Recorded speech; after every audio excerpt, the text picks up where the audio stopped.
Kapag ganitong maulan, naku, masarap mag-ulam ng may sabaw. Katulad ng ginagawa natin sa labas. Yes. Pero ingat-ingat po sa pagpapakulo, lalo na sa mga gumagamit ng pressure cooker dyan. Nako, mag-ingat kayo. Isang lalaki ang nasabugan ng pressure cooker nang hindi napasingawan ng maayos yung pinapakulo ang karne. Oh my goodness, ayoko Napanood ko nga. Hindi, wala eh, parang walang sound eh. Ay! Oh my Opo. goodness. Nawala raw sa isip niya na hindi pa talagang nakakasingaw ang Oo. pinapakuluan niya. Kaya naman ang pagputok ng pressure cooker umabot hanggang kisame. Sa kabutihang palad, ligtas naman at walang natamong lapnos o sugat ang lalaki. Paano ba maiwasan ang ganyang insidente? Pag-usapan natin yan kasama si Fire Inspector Erwin Arabis, Chief Emergency Medical Service ng BFP Manila. Sir, Hi po, good sir. morning! Good morning. Good morning po, ma'am, sir. Good morning. Magandang umaga po sa inyong lahat. So sir, grabe yung pagsabog ng pressure cooker sa viral video. No? Para mas malinaw po, ipaliwanag nga po natin ano ba ang mga nangyayari kapag nagpapakulo tayo sa pressure cooker at bakit ito sumasabog. Actually, it could have been worse, di ba? It could have been worse. Oh, ano ba nangyayari, sir? Okay, ma'am, based po doon sa Video? viral video po Oo. natin, pinilit po kasi niya mambuksan. Oo. So, dapat po yun, number one po, tingnan po muna natin yung indicator, kung merong indicator yan. Oo. Pag red pa po yan, ma'am, meaning sobrang init pa po, no? Sobrang init pa po niya. So, antayin po natin siya mag-yellow. Aha. So, yung yellow indicator indicates po na medyo cool down na po siya. Ibig sabihin po malamig na po yung temperature noon. So, dapat antayin po natin yun na mag-cool down. And then po, magbigay po tayo ng 10 to 20 minutes or above po. And then tingnan po rin natin kung safe na po siyang buksan. Okay. Tama. Yes Paano po. po ba ang tamang paggamit nitong pressure cooker, sir?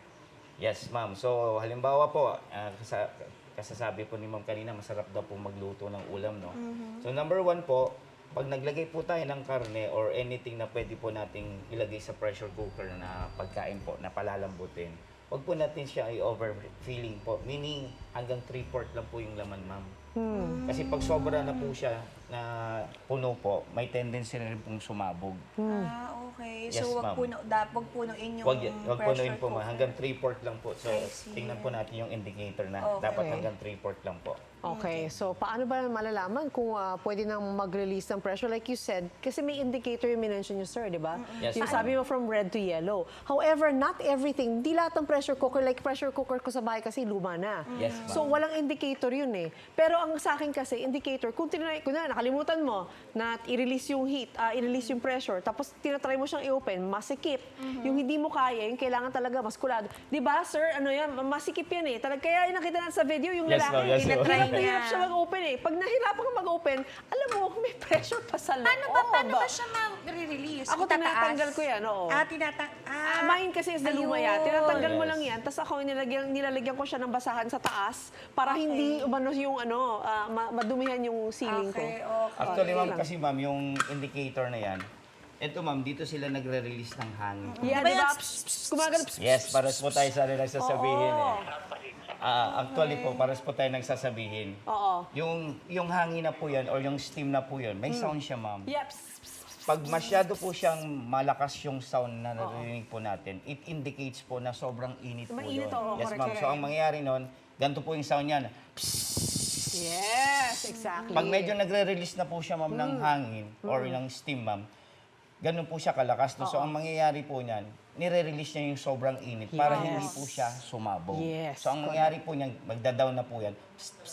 Meaning po, pag medyo ganun na po yung sound, yung pong init niya, ma'am, is nagsasubside na po. Okay, So, that's the time na pwede po natin muna siyang ilagay sa isang lugar. Oo. And then, Wait pa rin. wait for the time po para at least po safe po tayo. Kasi Yun pag na. binuksan po natin, Oo. ma'am, yun po yung nangyari noon. Yung pagpilit po niya noon na sobrang init pa po niya, nangyari, nag-create po siya ng explosion. Oo. So, sir, Paano po? what you're saying is pagka wala ng sound, di ba? Pag wala ng sound, ano na siya, payapa na siya. Yes, ma'am. Then you can open it. And then, pagkatapos na, wala ng pressure, mabilis lang yan.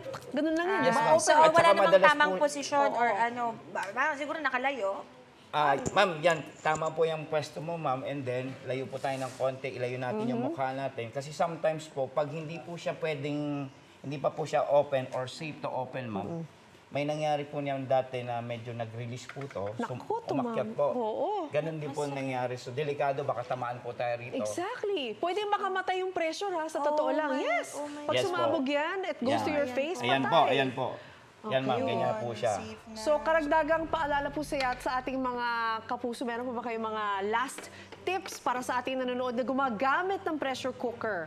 Okay, siguro po ma'am is number one, pag gumamit po na tayo ng pressure cooker po, tuunan po natin ng pansin siya ma'am, no? Yung tingnan po natin siya, pansinin po natin siya. Kasi po, pag hindi po natin binantayan yan, kagaya po nung nagbibideo, ibig sabihin, hindi po siya focus ma'am. Oo. So hindi niya na-notice na hindi pa po siya safe.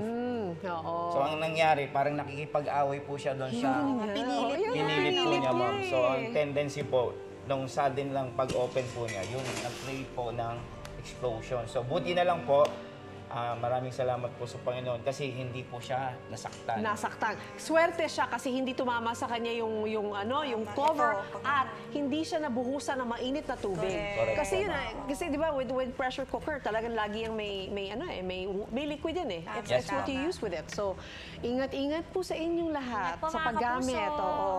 Maraming salamat. Thank you very much, sir. Likewise, ma'am. Thank you po.